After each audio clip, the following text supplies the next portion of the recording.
So the big question that people have is, well, what is fall going to look like?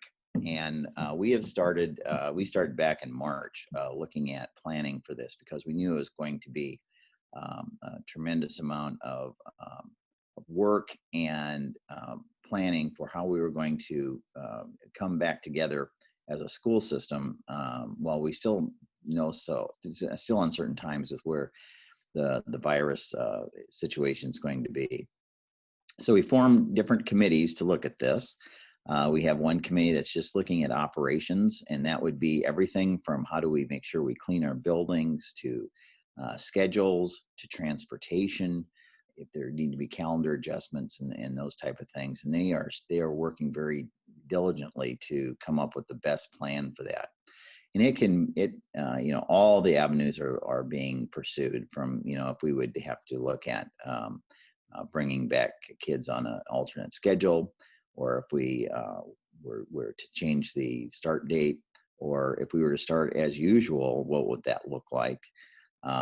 So that group will be presenting their findings on June 22nd to the board, and we're hoping that we'll have a plan ready to go, and we can get that out to families as soon as possible. We also have a committee working on curriculum and instruction.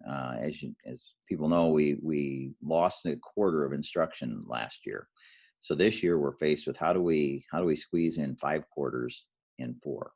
And so we have a group that's looking at how they're going to adapt the curriculum, how they're going to need to make adjustments in instruction, and also how would we use and better use online learning if that became a necessity. There is something of a myth that online learning is just as good as being in class, and that is not true. It is not accurate. The best instruction occurs when there's a student working with a teacher in proximity. So, but we also know sometimes challenging times will cause us to need to do some different things. So we're working on having a better system for providing that if needed. And we're also looking at how could that be used to help support some of that additional learning time that needs to be done to make up for that missed quarter. So that group is working really, really hard to come up with answers for those.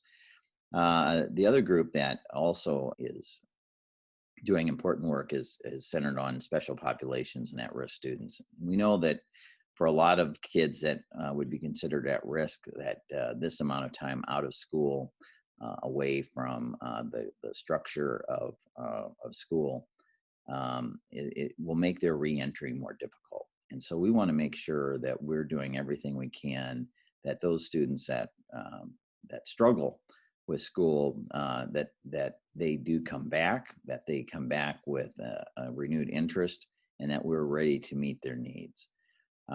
So we're trying to have a broad approach to this. We know that we will come up with answers that will need to be altered as we learn more and as things change.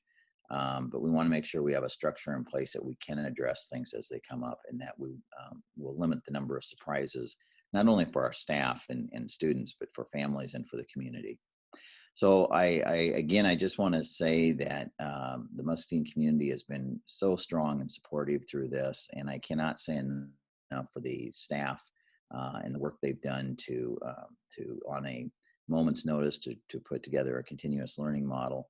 I also know that parents had additional stresses of having kids at home and trying to do extended learning like that while they themselves may have been trying to work from home.